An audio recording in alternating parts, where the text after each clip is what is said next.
Hey, everybody. Welcome to another episode of Star Citizen Live. What are we calling it? Regeneration, Elaboration. Because I'm a sucker for the rhyming titles this quarter. Joining us on the show this week, let's bring them up. Why aren't they on my screen here? There we go.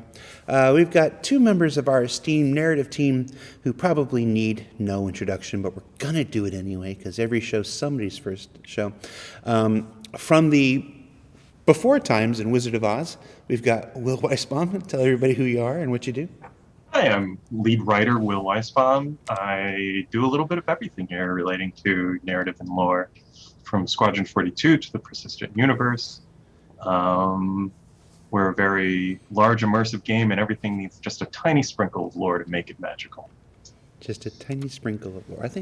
I don't think it's any secret for folks who have been following the project since the beginning. Lore is an essential underpinning of almost everything that happens in our game. Either it is the basis for things that grow from it, or it is the new foundation that is added to things we want to do. So we want to do this. It's like, okay, well, we have to figure out a way to make it work within the lore and story of our verse. As we just did with the Lord of Regeneration. Which is what we're talking about today. But before we get to that, one more introduction. Dave, who are you? What do you do for Star Citizen, and where are you? I am Dave Haddock. I'm narrative director here, and I am in the UK, actually in our Wilmslow office. Do we know that you're there? I sleep in the vents, and then come out in the daytime. It's where I left you. You're glad to see you're still there. Thank you. Although you're in a different place than I left you. Yes. All right. So what we are talking about today is regeneration. If for folks who may or may not know, every Tuesday since the beginning of Star Citizen as a project, the narrative team has posted a comm link on our robertspaceindustrials.com website detailing some aspect of Star Citizen's lore. And they've done it pretty much without fail, whereas ISC will skip a week or SCO will miss a show or whatever. The narrative team has been pretty much every single week since 2012. It's our most impressive streak here at CIG as far as I'm concerned.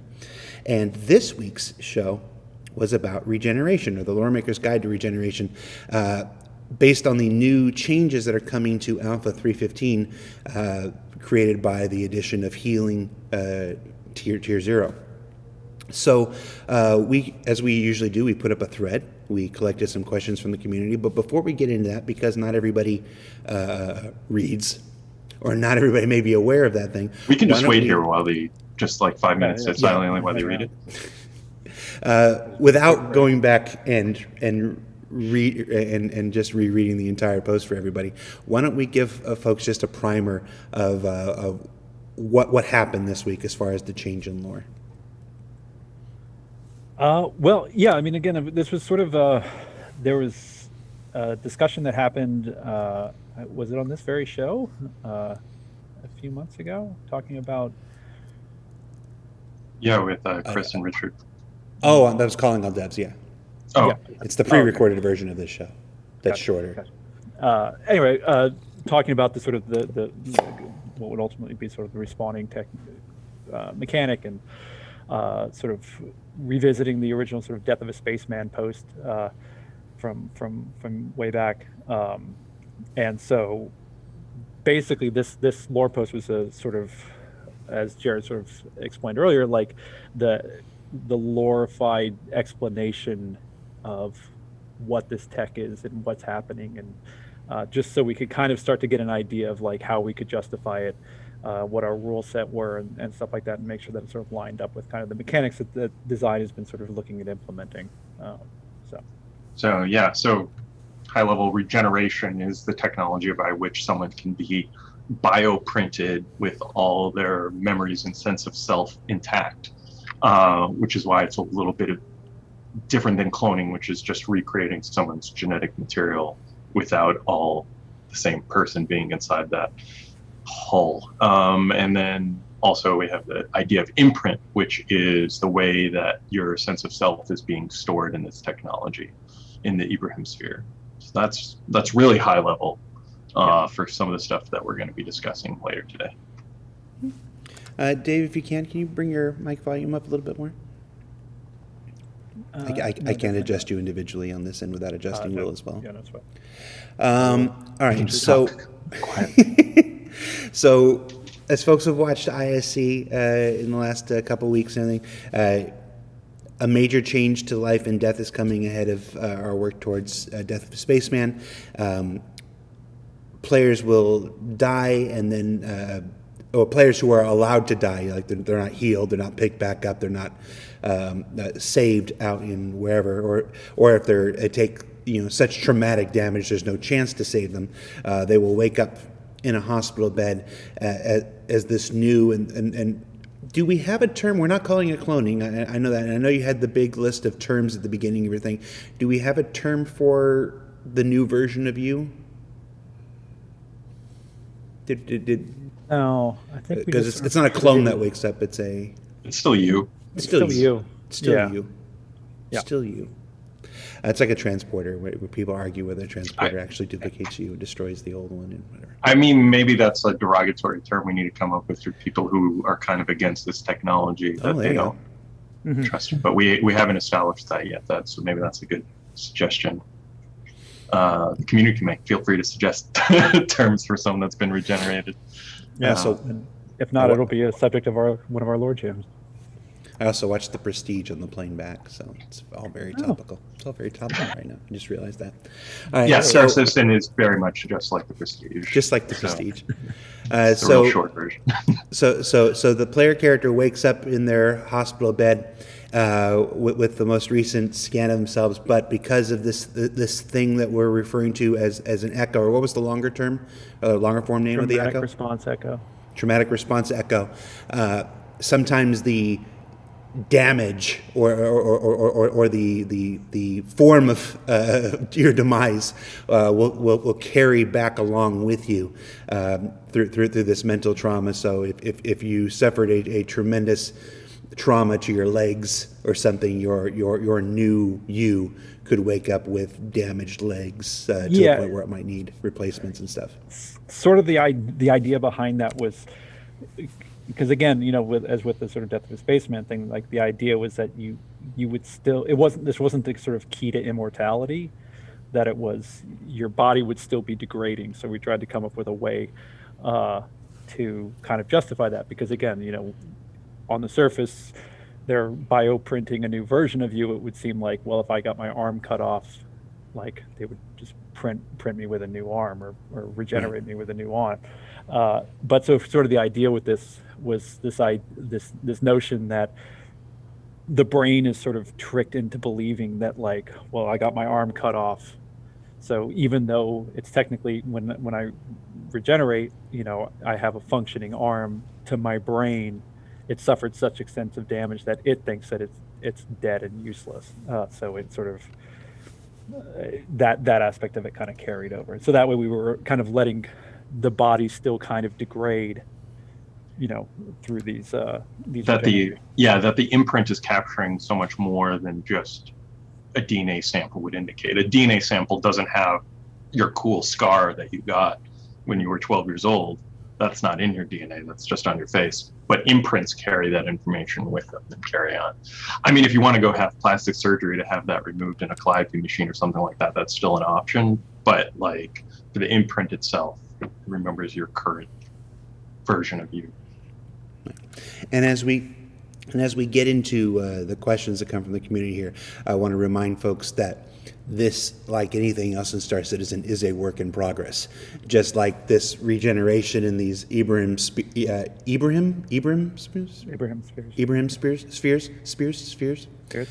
I'm still recovering from my travel. Just like all these things weren't public, didn't exist just a week ago. As far as its development will continue as the game continues to evolve and we continue to want to do new things or different things. The teams will turn back to you as they did for this and be like, we need a way to explain this or make this reasonable or functional and whatever. So the answers that we're going to give today are the truth as we know them today. But like with all aspects of Star Citizen, including the lore, leave us some wiggle room to grow and to expand as we continue into the future. Well, I mean, oh, go ahead.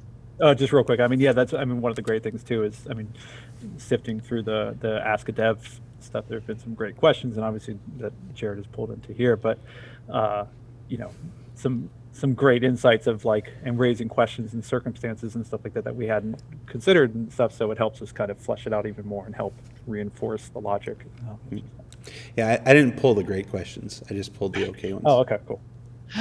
But yeah, all that kind of stuff of really testing out how easy is it to move imprints around, how easy is it to get scanned, how often do you need to get scanned. These are all kind of really tied into core gameplay and stuff that we want to test further. Like what we're going to see in 3.15 in that patch is just the tier 0 of this stuff, where, you know, the imprint viability score stuff isn't really in place yet. So you can kind of you don't even have to really do the scans as much.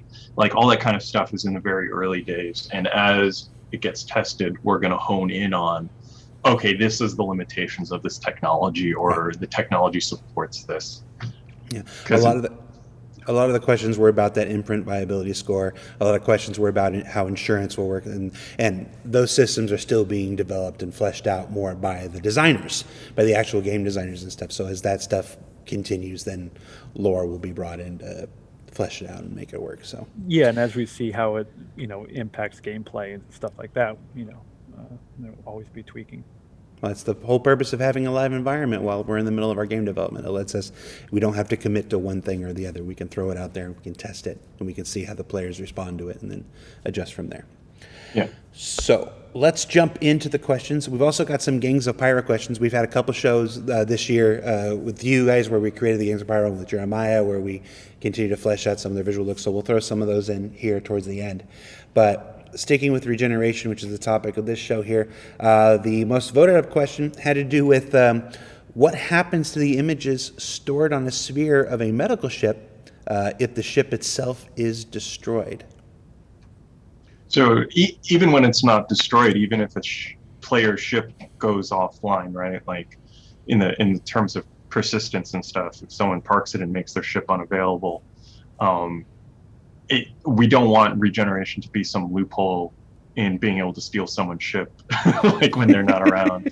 Like, you know, so when ships become unavailable, you will respawn at your primary residence, like wherever your home is, kind of is the idea.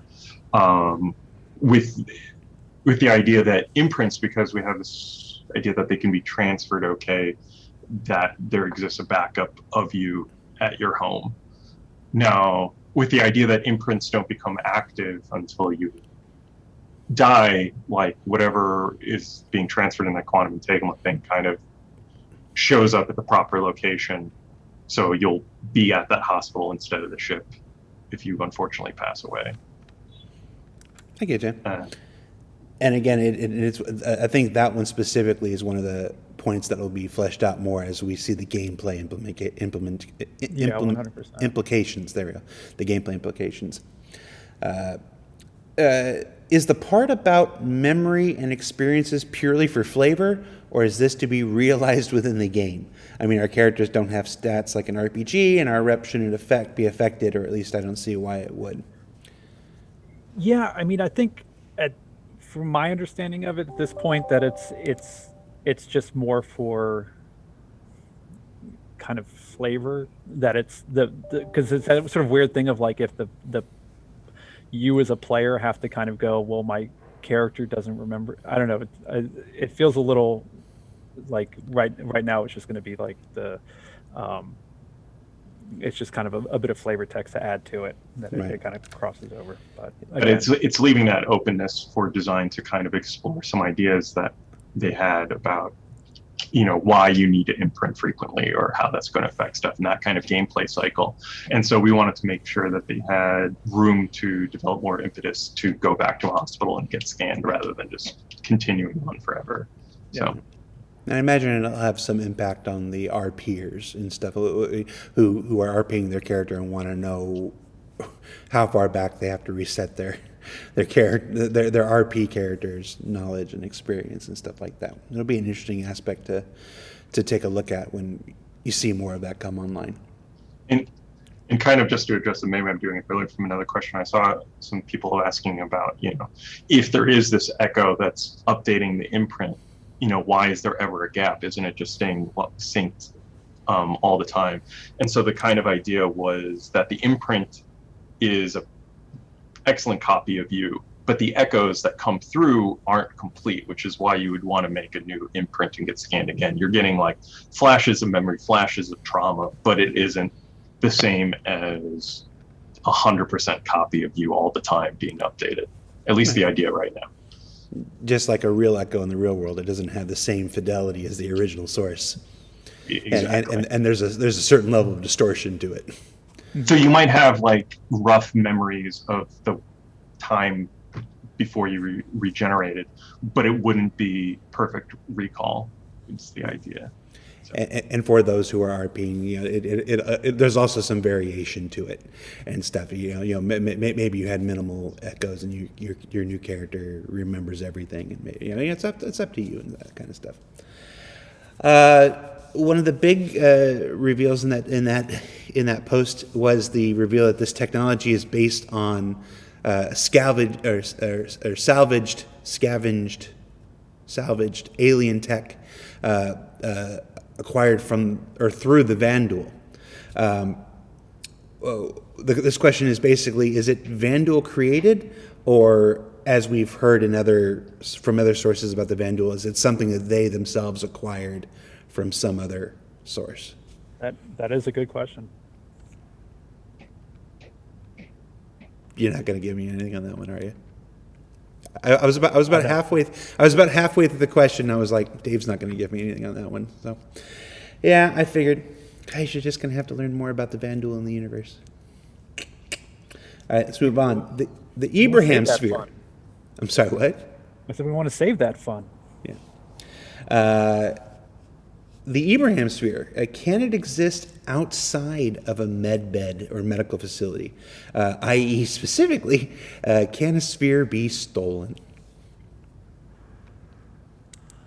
That is an interesting question. I mean, again, like I have a feeling, and I do feel bad, kind of always deferring on this stuff. I feel like that's going to be dictated by gameplay as far as and design of like, because it seems like it could obviously be rife for griefing, and it puts players in a weird position if they could be stolen and that thus inaccessible, and it makes someone die. I don't know what that would mean. Like, so I don't know, right? I mean, part of the original idea of it, and was just that it was something that would probably not be accessible to people as an item to carry around. But again, that's going to be sort of dependent on the gameplay and the ultimate design and stuff like that, and what's fun and what's not.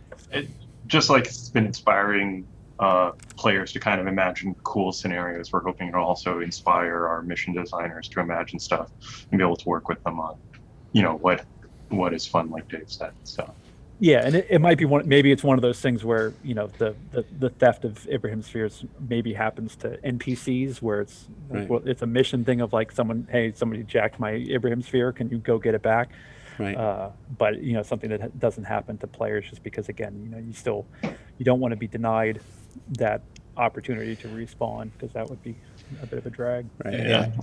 We always have a backup for that, so I guess like there could be a weird thing, but like definitely has some ripples. I definitely think there's some story potential, there's some mission potential there, stuff like that. But yeah, there was an unsurprising number of questions in the thread about players' ability to prevent other players from respawning and incurring permadeath. And it's just all the wiping mean stuff, like. You're an assassin, and you don't want to just send a message and force someone to respawn. You want to get rid of this human forever. And it's been something we've been having fun talking about ourselves with this kind of new mechanic.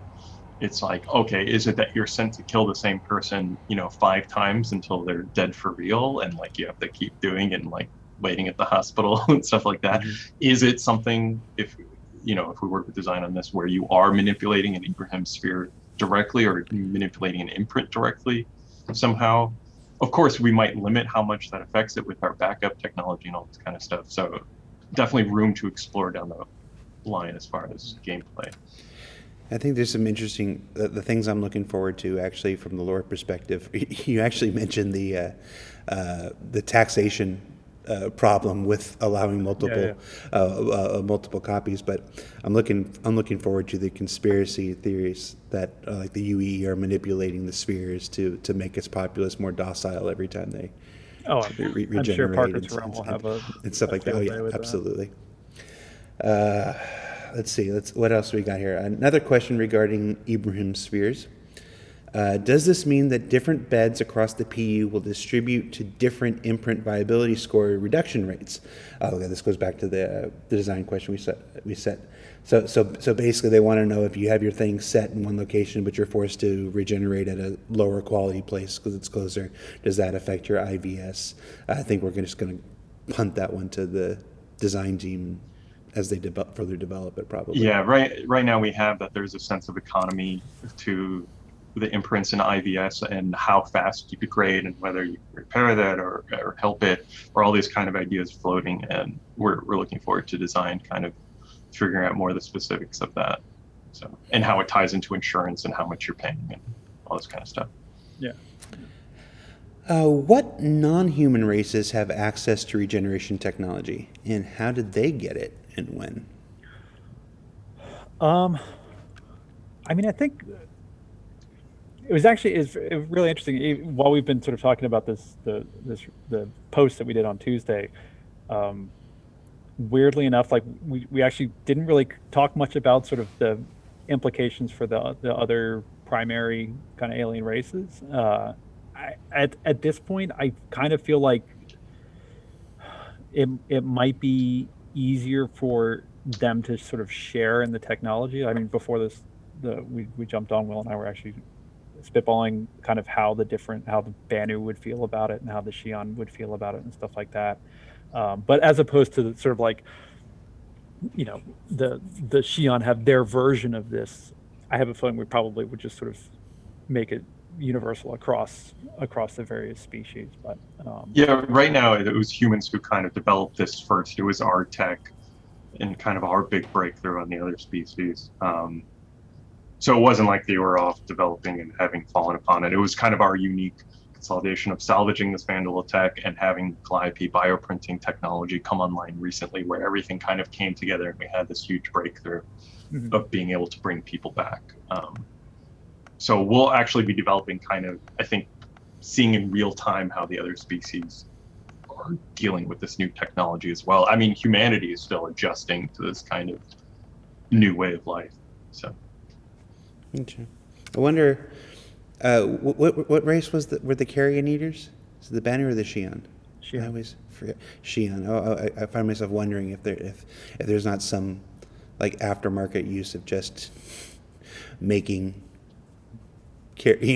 dead bodies to feed to feed their to address their homeless situation. Or I mean, I think they probably have artificially printed dead meat. I mean, we've talked about for like humans have bioprinted meat, so I assume it's not a big. Yeah, but it's not as good as the real thing, though. It's not. It's like Beyond Meat. It's just not. It's not meat. It's close. I had one. It was pretty good. Well, that's why you'll be paying people to ship space cows out to your ranch on whatever moon you're staying at. Space Marine 55 says, lame, I'm out. Later, Space Marine. He wanted us to know. Let's see. That's actually a similar question. How has the Banu and Xi'an reacted to the development of regeneration technology? Let's move to haven't we written ourselves into a bit of a corner here? With no faster than light communications to enable things like data running and to allow gameplay around travel being faster than transmission, but the Abraham Sphere technology seems to allow for real-time streaming of individuals' memory, physical state, etc. across distance. How do you explain such a thing?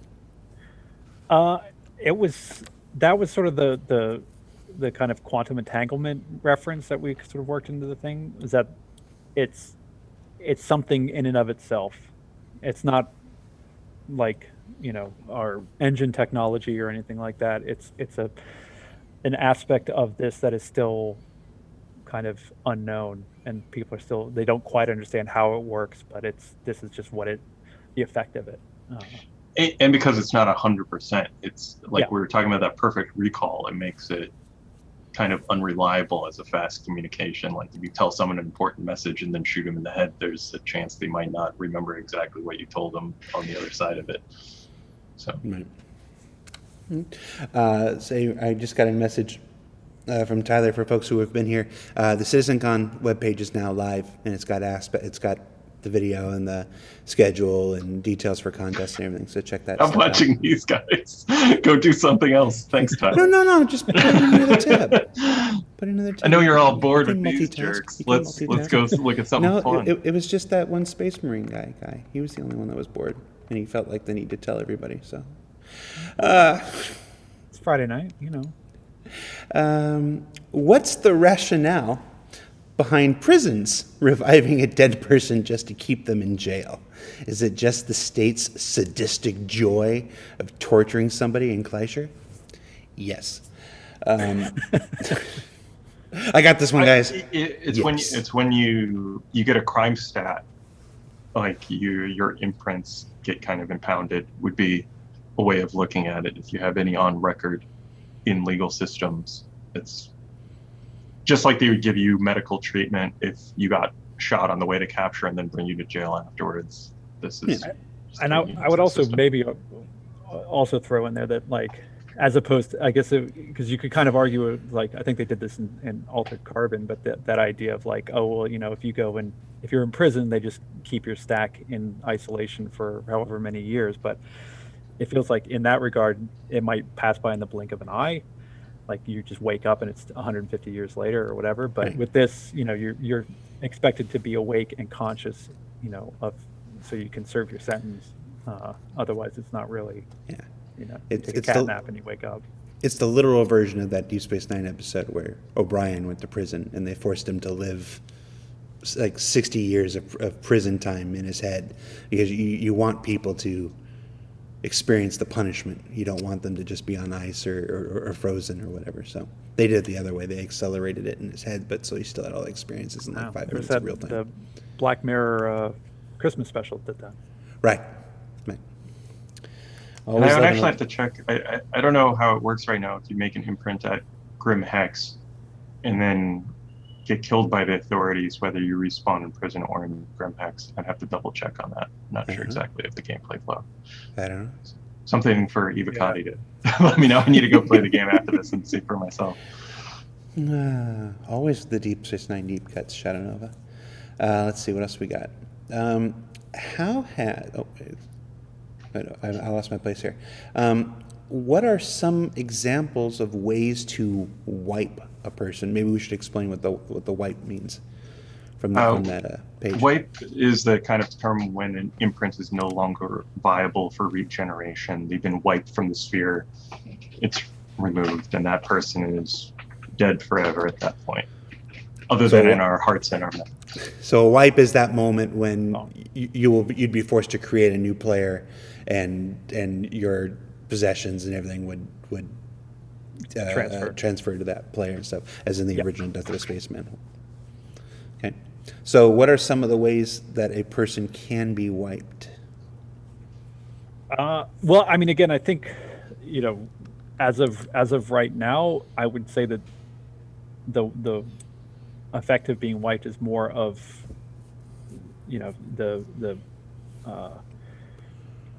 the imprint degrades over time. That it's not necessarily something that somebody's doing to you, Gotcha. or can accelerate. That it's just the fact of, like, your imprint's decaying, if that makes sense, as opposed to, again, like, whether we're going to introduce a notion of an assassination mission where it's like, hey, we want you to go in and artificially wipe somebody, Corrupt their sphere data, yeah, or something like that. That remains to be seen. But I just sort of initially interpreted it as like, it's not something that can be necessarily physically done to someone. It's just a thing that happens over time. That's like the end goal of that sort of degradation of Yeah, I like the idea though, and even without the Ibrahim sphere manipulation, the idea that there would be very high tier assassination missions. They're almost like the Nemesis system, where like Right. you have to kill this guy until he's gone forever, and like that takes a lot of doing, and that would be a dedication of time, but really fun of just always showing up and chasing them. Oh yeah. Oh, the opportunities for storytelling with this are immense. Like, I mean, you have traditional political assassination where you would just go and sniper the president of whatever, or you could do the long game and corrupt their sphere. And then corrupt their sphere, and you do this years beforehand, and nobody knows. A long form recursive thing that goes in there, and there's lots of opportunities for storytelling there. Yeah, and also good ways to reference Jet Li's The One. Wow. Any chance? Man, was that the one with DMX? No, No, that was that was the one with that was the one with Jason Statham. Statham, yeah. Jet Li's The One. It's been a while. There's a bunch of young people who don't know what we're talking about. I highly recommend people watch Fist of Legend. Then they should go out and watch that movie. It's a great movie. Has the Ibrahim sphere technology spread to criminals, the likes of Pyro and Grimhex, renegades, Levski, or extra empire populations like Oberon? Yes, I believe so. That part of the reason why we also made this sort of a retcon as opposed to sort of a real-time discovery was so it could kind of permeate out a bit. So. And to address the timeline a little bit, there's been some confusion about Imperator Addison, and so in the article we said in 2949 the first successful regeneration happened, and then when Addison came into office, she dedicated a large portion of the budget into proliferating the technology throughout the empire. And I guess there was some confusion because Addison didn't come into office until 2951.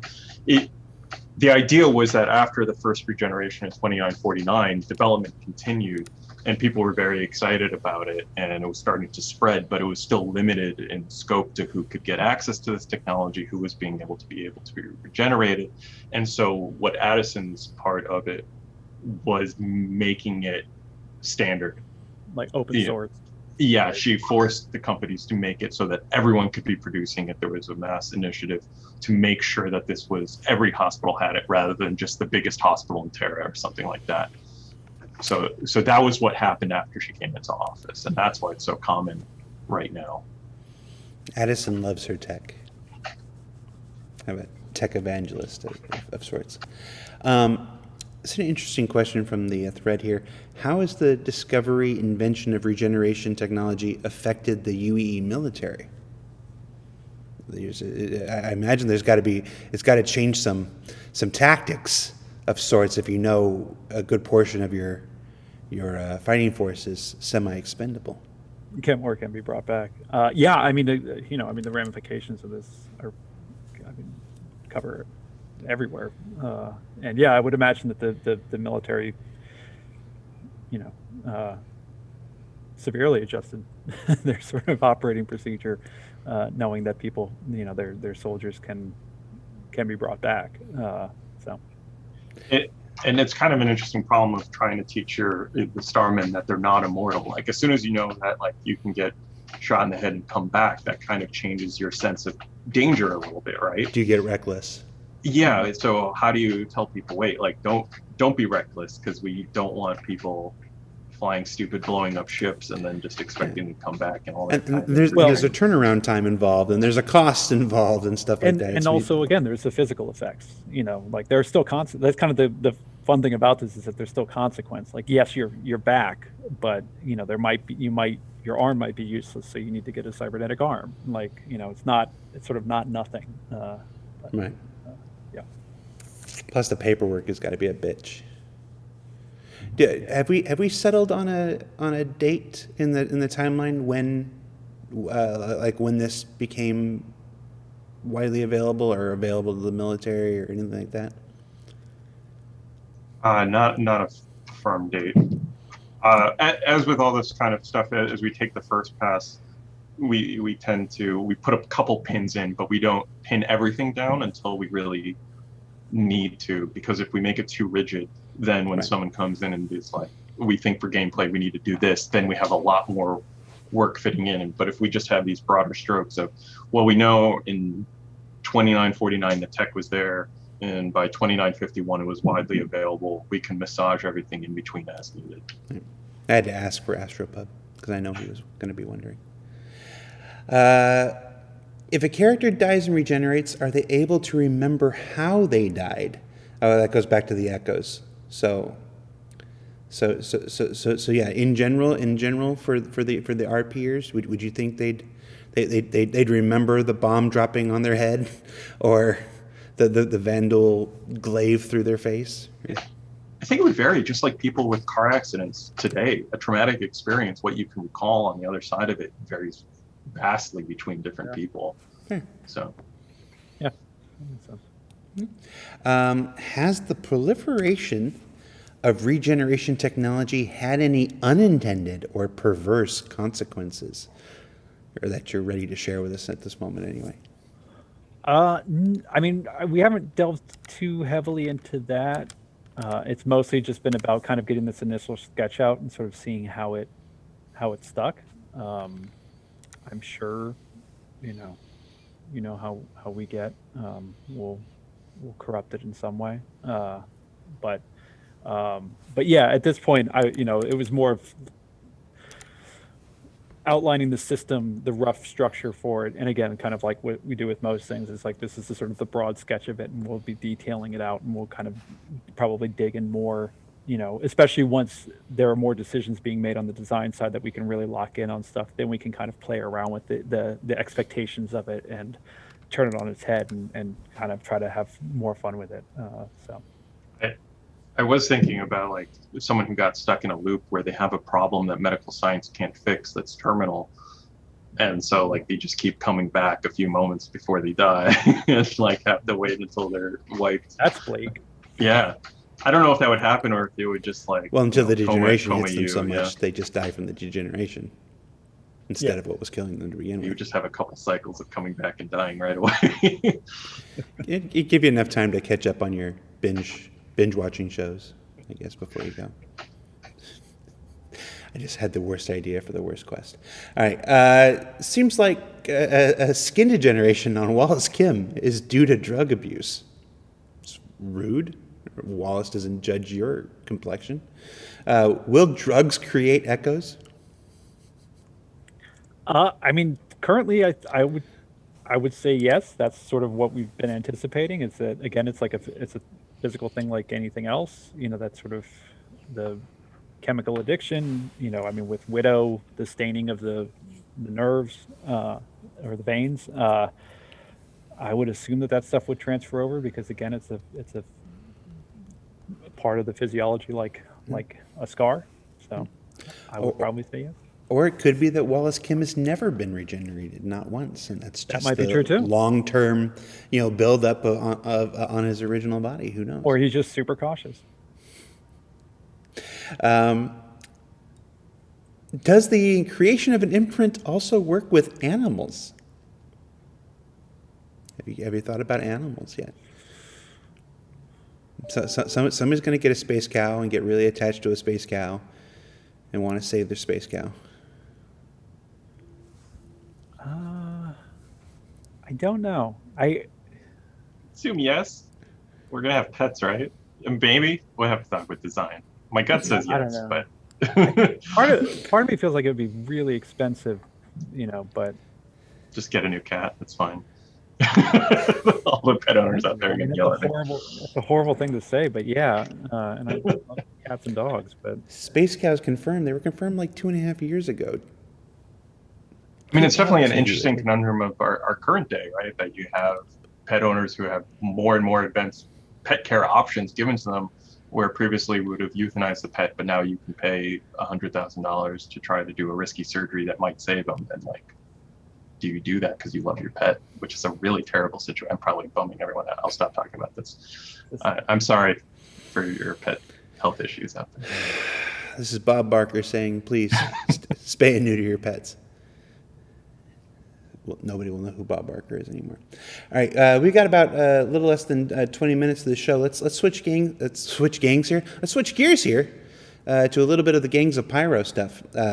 Now we had you on the show earlier this year, and we started fleshing out some of the gangs that players will eventually encounter in the Pyro system. Folks have already kind of seen a look at one of them with the Overlords stuff, which we introduced through the subscriber program in what was a year or 2 years ago now. I don't know. It was back when I was running it. I'm not involved in it anymore. And then we had Jeremiah on recently, who was developing the visual look for the Fire Rats, which was another look at the gangs. So we have some questions regarding the Gangs of Pyro here. Regarding the Gangs of Pyro, is it still part of the plan in lore and game for each of these gangs to have their own base or hideout? Yeah, that's the hope. I mean, again, like we have the ones who are sort of the idea was that they were battling over Ruin Station, but yeah, the hope is that ultimately, we'll be able to they'll have their territory, they'll have their kind of colors, insignias, tags, stuff like that, that you could be able to use to identify them, and places that they're occupying. So yeah, hopefully that's the dream. Well, they can still be fighting over Ruin Station and have someplace else they call home.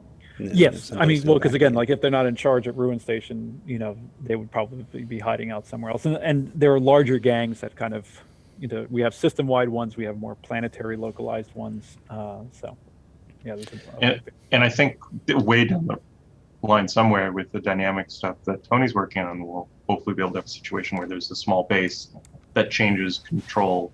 And players get to be a part of that, and sometimes it's hostile towards them, sometimes it's friendly. So that would be kind of like an end goal somewhere along the way. Do the doctors, nurses, and otherwise medical experts, either working at Grim Hex Hospital or whatever medical facilities we find in Pyro, do they tend to work for the gangs themselves, or do you think they're working for some, like Doctors Without Borders, kind of thing? The Doctors Without Borders thing is interesting. Actually, I hadn't thought about that. For most of the ones that we had been sort of talking about thus far, at least for Grim Hex, was the idea that they were probably like, disgraced doctors, people, who had gotten addicted to drugs or had been drummed out for something, and this was the only way that they could make ends meet, or they just happened to be handy with a saw. So, but I mean, as far as it could be really interesting that it could be really interesting to have like a Doctors Without Borders type character who's volunteering their time to go out here and provide, adequate medical care for people who who are living in a very dangerous environment. People can't learn to get better if they die. People can't improve themselves. People can't find. Yeah, it's a humanitarian thing. I really want a player org to use their Apollos to do this in Pyro. That'd be great. I like that. But as far as like, does that imply that the doctors at Grim Hex work for the Nine Tails? I would probably say no. I would imagine that they would be sort of an independent group. Yeah, especially at Grim Hex, there's a lot of independent operators that are running the shops and stuff who are under the protection of the Nine Tails, who maybe, would treat a Nine Tail member better than they would treat someone else because they're in charge. But yeah, they're not a gang member. We showed a bunch of the new aprons and costume liveries for the for the vendors yesterday in IC, and I flat out put it to Ian. I'm like, let me see a surgeon in Grim Hex with a bloody Whammers apron. Who's moonlighting? It's Whammers by day, Grim Hex surgeon by night. He doesn't change his clothes. Yeah, I won't spoil anything, but there's going to be some fun additions going into sort of to give the Grim Hex, clinic a bit of a unique flavor. Okay. A little more about Pyro in general than specifically the gangs, but I suppose it applies. What kind of laws can we expect, if any, in places like Pyro? Do the gangs institute their own laws? Do the gangs enforce laws in their areas, I guess? Is there code? I mean, the hope is that they would, the expectation would be that the gangs kind of maintain their own security in their facilities, but what those rules are might be different than an actual law enforcement security type thing. For example, like, if you go into Lorville and you start punching people on the street, the cops are going to sweep in and arrest you, and probably arrest them, and then probably arrest your family, and then your cousins and your friends. But in Grimhex, a Nine Tails security person might not care, but they will care if you pull out a gun and start shooting at Nine Tails people. It might rely more on the hostility system than the law system. And, are you their enemy or not?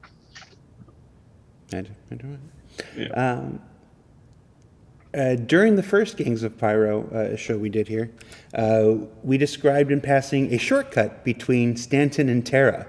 That would not correspond with what we currently see in the ARC star map.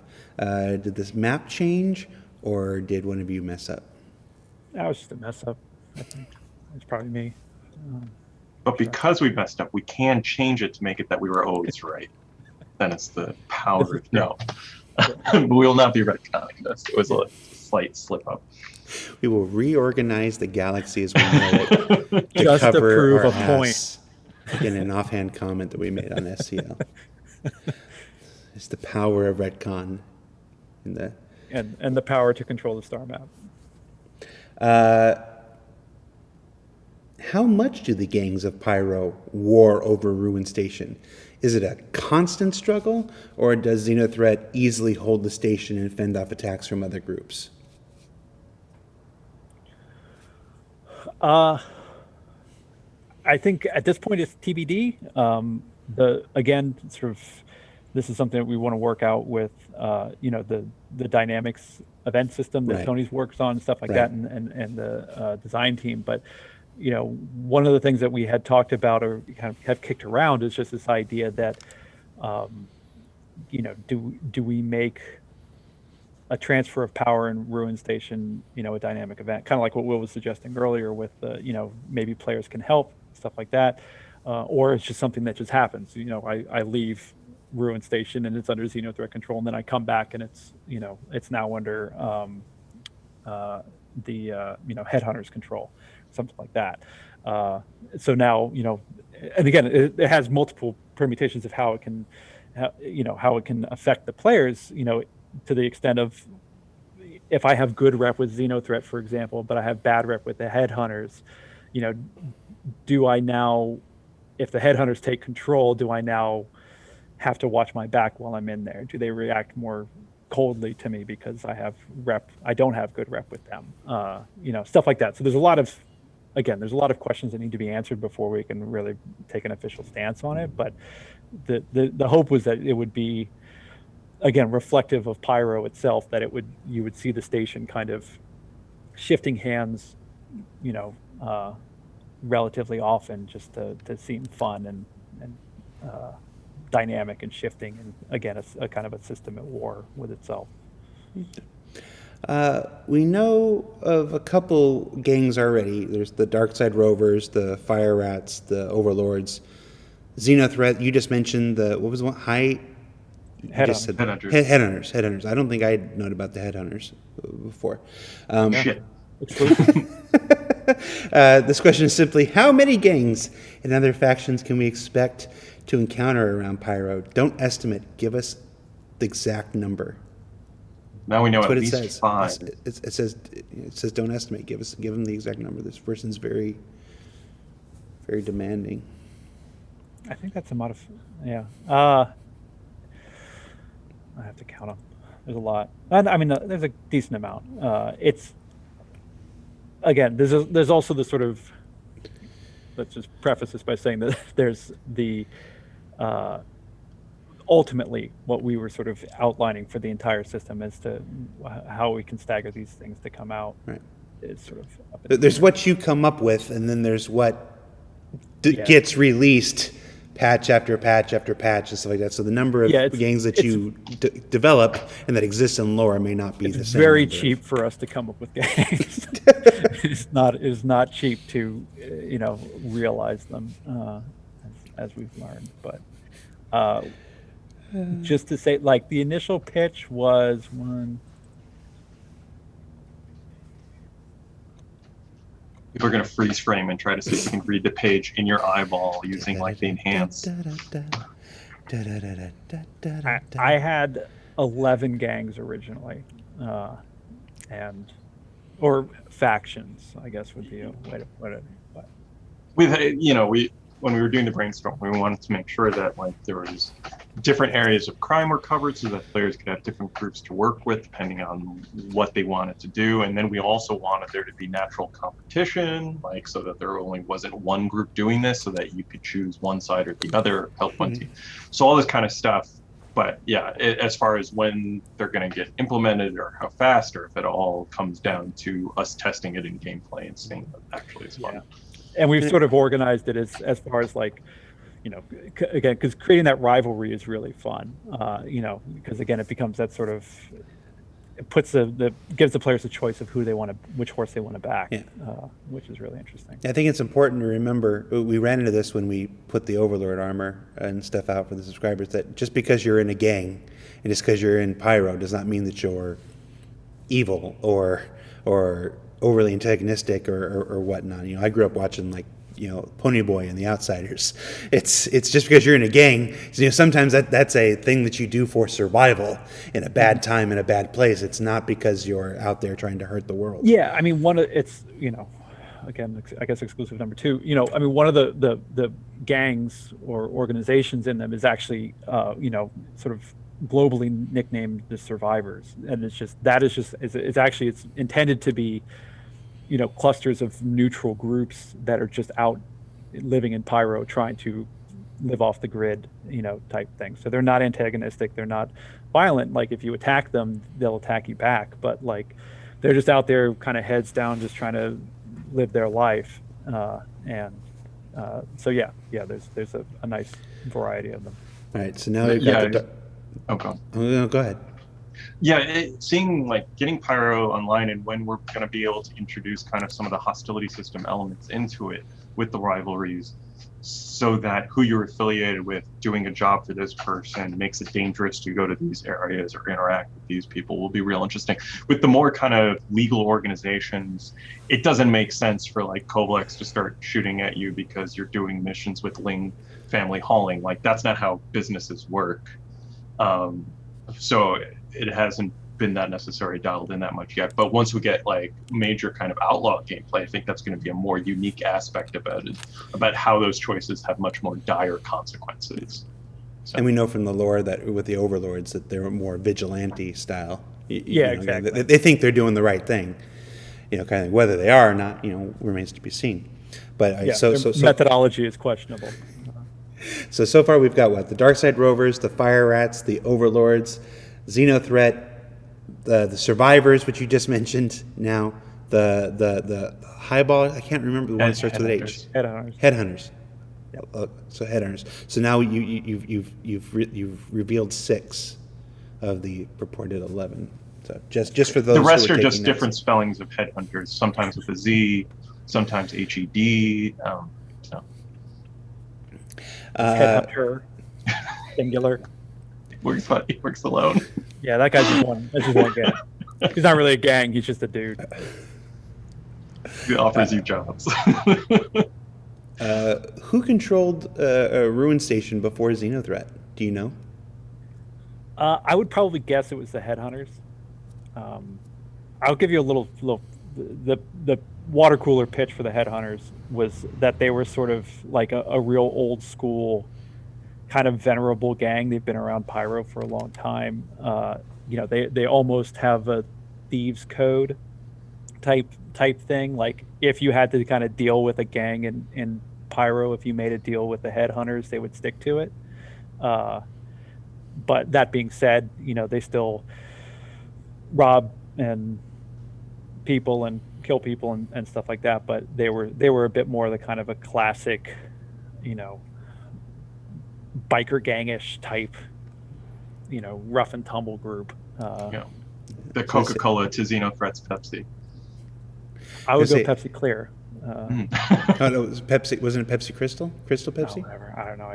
I had one once, Crystal and Pepsi. it caused such damage that I regenerated. So, is there a gang that's like the Outsiders? Is there a pony boy in Pyro? You don't have to tell me who it is. That's just a question from me. Because now I'm thinking about the Outsiders, and I'm gonna go watch it this weekend again. I think right now you're most likely to run kind of a survivor group that operates like that, about like trying to make ends meet, looking out for each other. Kind of that small family style gang versus a criminal enterprise, which is kind of some of the bigger names that we're splashing around. Toast is messaging me saying that's it for our Pepsi sponsorship. Oh man, I'm gonna feel real bad if that was actually on the table.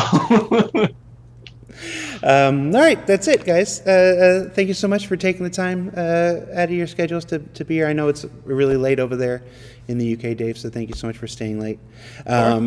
Folks, remember that CitizenCon is on its way, October 9th. That's coming our out. chat to go see the webpage. No, they have tabs. You can do multiple tabs. Should I make a face to show what's going to be in CitizenCon?